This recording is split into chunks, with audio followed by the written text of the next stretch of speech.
Et l'actualité de ce vendredi, c'est l'équipe de France de handball qui était hier soir au stade couvert régional de Liévin.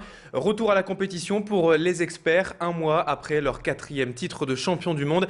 Et encore la victoire au bout pour les Français qui s'imposent sur le fil 29-28 face aux Serbes.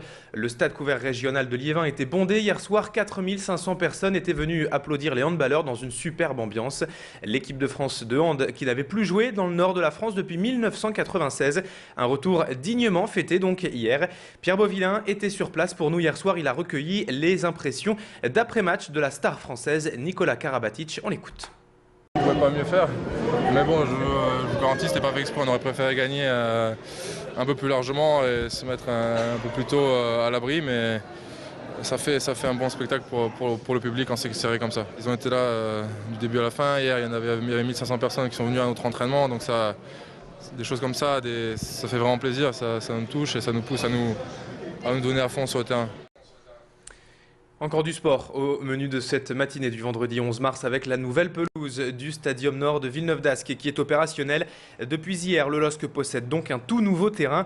Une pelouse à 150 000 € qui doit permettre aux joueurs lillois de finir la saison en beauté jusqu'à, on l'espère bien sûr pour eux, le titre de champion de France.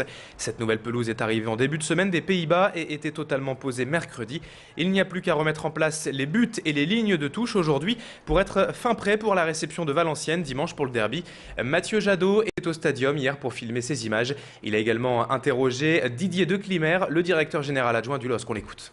Les travaux de replaquage se sont terminés, un peu plus vite que prévu d'ailleurs. C'est un travail qui d'abord techniquement est très, très impressionnant parce que ça va très vite. Et on a bénéficié de conditions météorologiques très, très favorables, donc le rendu est vraiment excellent. Il faut aussi savoir que ça n'est qu'un replaquage et que la pelouse sera refaite complètement cet été, avec là un nouveau substrat, un nouveau drainage qui lui permettra, on l'espère, de supporter les rigueurs de l'hiver prochain. Ça va permettre d'avoir d'excellentes conditions de jeu, oui. Allez, dans le reste de l'actualité, on évoque à présent la venue hier à la mairie de Lille de Stéphane Hessel. Ancien résistant et déporté de la Seconde Guerre mondiale, il est surtout l'auteur du livre best-seller Indignez-vous, sorti en octobre dernier et vendu depuis à plus d'1 million d'exemplaires en France. Reçu avec les honneurs hier à la mairie de Lille par Martine Aubry, Stéphane Hessel s'est vu remettre la médaille d'or de la ville. Ce n'est pas la première récompense de ce genre pour l'écrivain, aujourd'hui âgé de 93 ans. Écoutez un extrait du discours de Martine Aubry hier au micro de notre reporter Thomas Kimerlin, accompagné de Pierre Beauvillain. Ils étaient hier à la mairie de Lille. Comment peut-on diriger la France, ce pays qui a tant apporté à l'histoire de l'humanité, quand on a hésité à soutenir les peuples tunisiens, égyptiens et libyens? Je le dis sans arrêt, mais qu'un président de la République préfère saluer le courage de Moubarak au lieu de saluer le courage du peuple égyptien. Où sommes-nous? Où est la France? Où sont ses valeurs? On parle à présent de cette affaire politico-sociale régionale qui secoue le monde régional depuis quelques jours. Annie Lemayeux, candidate du Front National pour les cantonales dans le canton de Sizouin, s'est vue annuler son adhésion au syndicat FO, Force Ouvrière. Selon elle, aucun doute, c'est parce qu'elle se présente sous les couleurs du FN qu'elle a été virée du syndicat.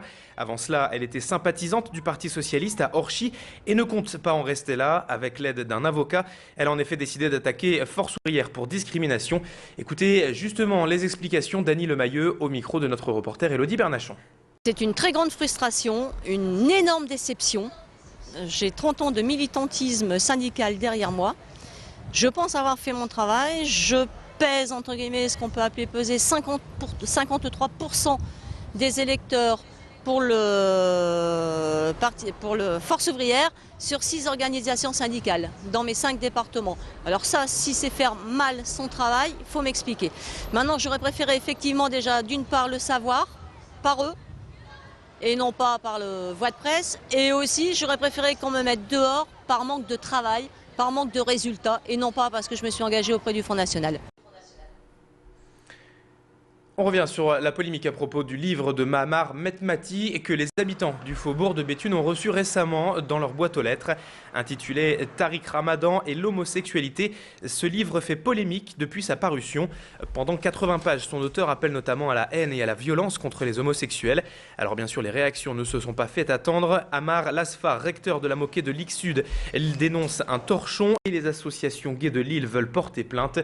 Pierre Beauvillain est retourné au faubourg de Béthune, là où a été distribué le livre et a rencontré un habitant musulman du quartier. Il revient sur un sujet tabou selon lui dans l'islam. On l'écoute. En premier, quand on regarde le livre, on dit que c'est un livre sur l'islam. Mais le contenu, il a choqué beaucoup de monde et je trouve que c'est un livre, c'est des propos qu'on ne doit pas dire des deux côtés. Même que la personne, elle parle de homosexualité, on n'a pas le droit de parler. Les musulmans, ils n'auraient pas dû parler de ça. Parce que ça fait encore de la publicité, ça fait beaucoup de choses et ça fait des histoires. Et nous, on veut sortir de ces histoires-là. Depuis le 11 septembre, c'est fini. On est persécutés. Cette information pour terminer ce journal, l'ex-animateur de France 2, Jean-Luc Delarue, sera dans la région aujourd'hui au centre social Belle-Encontre-Falopin de Tourcoing plus précisément. Il continue son tour de France à la rencontre des jeunes et des familles pour évoquer son combat contre la drogue et l'alcool. L'animateur doit évoquer sans tabou ces questions graves mais souvent camouflées. Il sera notamment accompagné de Maxime et de Kamel, deux jeunes tourquenois également dépendants aux drogues. Rendez-vous donc pour cette journée de sensibilisation un peu spéciale aujourd'hui au centre Belle-Encontre de Tourcoing. C'est la fin de cette édition. Merci à toutes et à tous de l'avoir suivi, d'être toujours aussi fidèles à Grand Lille TV. On se retrouve dans un instant, une poignée de secondes pour évoquer la météo et l'infotrafic de ce vendredi. A tout de suite.